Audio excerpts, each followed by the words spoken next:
Alright, so this is the power of the Duchess, aka the rogue class of Elden Ring, NIGHTREIGN. I'm not going to lie, I'm super pumped for tomorrow's beta test just because of this, which I'll be streaming by the way from these hours. Now early previews are looking quite solid. I do have some concerns here and there after quite literally consuming every piece of new information I was able to find.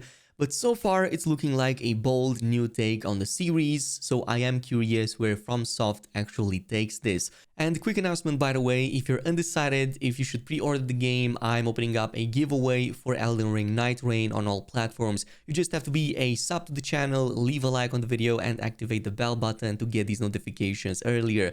And the winners will be announced closer to the May 30th launch day. That being said, if there's one thing I'm glad about is that most of the previews agreed that classes actually feel very strong in this game mode and they have some very amazing unique abilities. And one of them that consistently came on top in terms of damage and usefulness was the Duchess. So in most video games, stealth is typically OP. Well, guess what? It's no exception here either. So much so in fact that her skill, which is called Finale, you can just pop it off and it's going to give you stealth as well as all of your surrounding allies, which as you would imagine is of tremendous help if you're sneaking into an enemy camp and you just want to take them by surprise, sneak in a few backstabs in there. That's going to absolutely eliminate a few of them.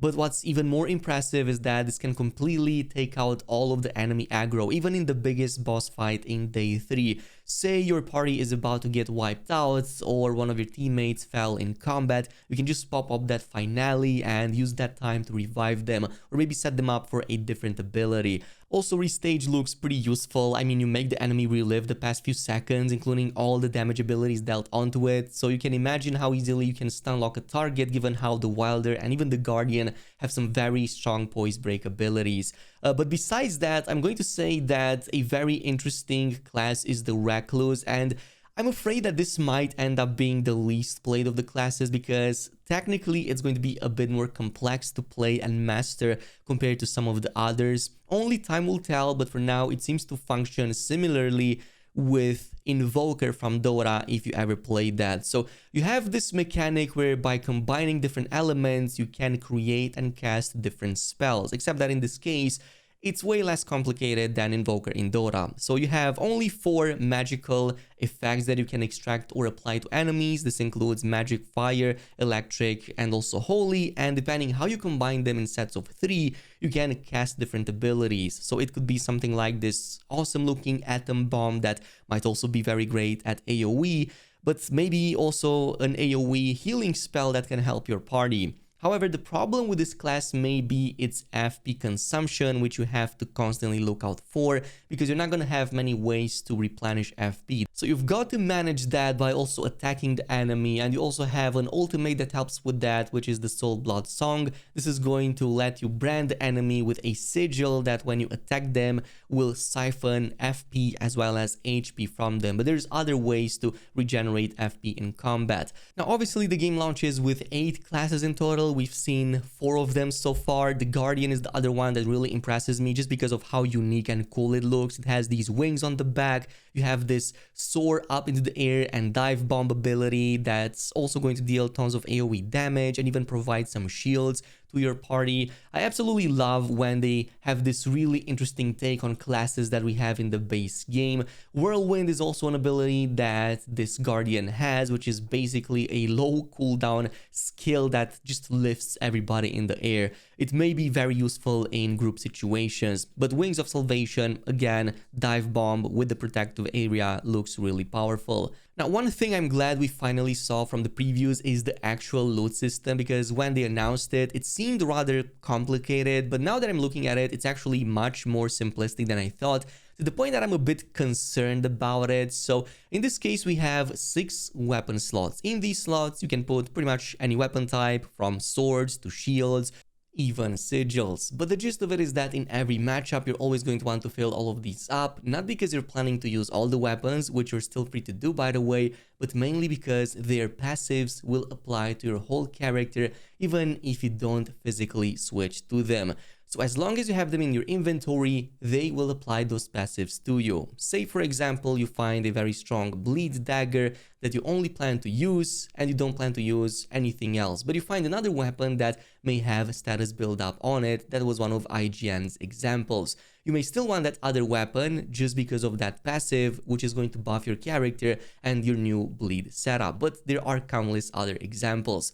Now, I already have a few concerns on this system. One of them is the obvious lack of armor slots, which honestly should have been the ones handling all of these passives in the first place. I mean, it feels a bit counterintuitive to have 6 weapons, most of which you don't even plan to use, maybe a couple of them at most. Why not have armor pieces that handles all of this passively? Plus, I would argue that would have also changed your look from matchup to matchup so that you feel a bit more distinct in every new run rather than having to rely on possible skins that you have to unlock or buy by playing. Something similar to Ghost of Tsushima Legends was handled perfectly. They reused some of the armors in the base game to win from challenges, but also remade some of the armors with complete new looks and unique effects, but you would have actual slots for them, so they would provide physical buffs and whatnot.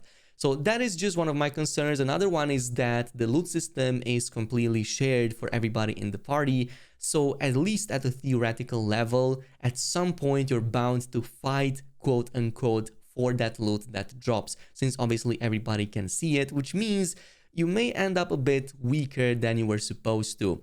Now, this is just theoretical, of course. It may not be that much of a big challenge. Besides that, weapons already come with automatic ashes of war on them. These are going to be random, by the way. And catalysts also come with up to 2 spells on them by default, which of course you're going to again want to filter through, as you're going to choose the ones most appropriate to you. So for example, if you don't want healing as a spell on the catalyst, you might just pass it to a different teammate. Now, some of the passives looked a little bit boring, but from the previews, it seems that there are some stronger, more useful ones. Like, obviously, you have your typical percentage increases, extra HP restoration upon attacking, maybe some improved item discovery, which don't really change your gameplay much. But there are others in there that do have a bigger impact and may even sound downright OP. So, for example, we've seen one of them, this Carrion Phalanx that automatically gets spawned over your head every like 30 in-game seconds to deal extra damage to targets. Another one is when you dodge, you get lightning strikes onto targets, or when you sprint or move, you create frost novas to slow down targets. That actually sounds intriguing, and it kind of gives you that Diablo slash, I don't know, Path of Exile vibe that you usually have in those games. When you perform actions, you get these really nice AoE or damage abilities. Now, moving on, we also have to talk about exploration. Now, exploration is another thing that gets me super excited because this is Elden Ring at its fastest, nimblest, and coolest. So you basically now no longer have Torrent, he's on vacation, and now you basically have your character doing all the jumping, wall climbing, and basically all the stuff that I reckon would make Elden Ring absolutely crazy. Besides that, you're twice as fast as in the base game, and you get no fall damage, which is just going to make exploration a breeze, and that is because every single matchup is going to be time limited, so you're in a race against the clock to be as efficient as possible. Luckily, the game throws a few ways at you to make this more efficient. One is that you're going to stumble upon many of these spectral trees where you can jump on a hawk, or well, a hawk can carry you on a predetermined path that you can see on the map itself, which you can basically choose where you want to land by just going down with that hawk, maybe a castle, a church, or other area infested with enemies. Besides that, when you actually die, you don't die immediately, but rather get in a fallen state, battle royale style. And another thing that FromSoft did very useful over here is that your enemies can revive you by just hitting you, basically getting slapped around will fill a meter, which is going to eventually lift you back on your feet. But in this case, it means that everybody can revive everybody without having to resort to any healing or resurrection type spells. Besides that, you may also want to avoid dying, as that's going to carry the biggest penalty of them all, which is wasting time. That is the last thing you want, having to backtrack back at the boss you just fought, and also having to recuperate your fallen runes and all sorts of other penalties that you may have on the way. Now, besides that, there's also been ample discussion on boss design, which is another area I'm very interested in. Obviously, with such a huge repertoire of unique designs, there's bound to be recycled bosses brought from Elden Ring and other Souls games. So that is what actually gets me excited. We get to see Souls bosses in an Elden Ring setting. But besides that, what reviewers agreed with is that night bosses are by far the most challenging, with the exception of the day 3 end boss encounter. That's why during the day you're going to want to make your farm as efficient as possible, level up as fast as you can and get the best gear so that during the nighttime you can take this boss down. And in this case, if you wipe out, you're pretty much game over. You're going to have to restart a new run from day 1.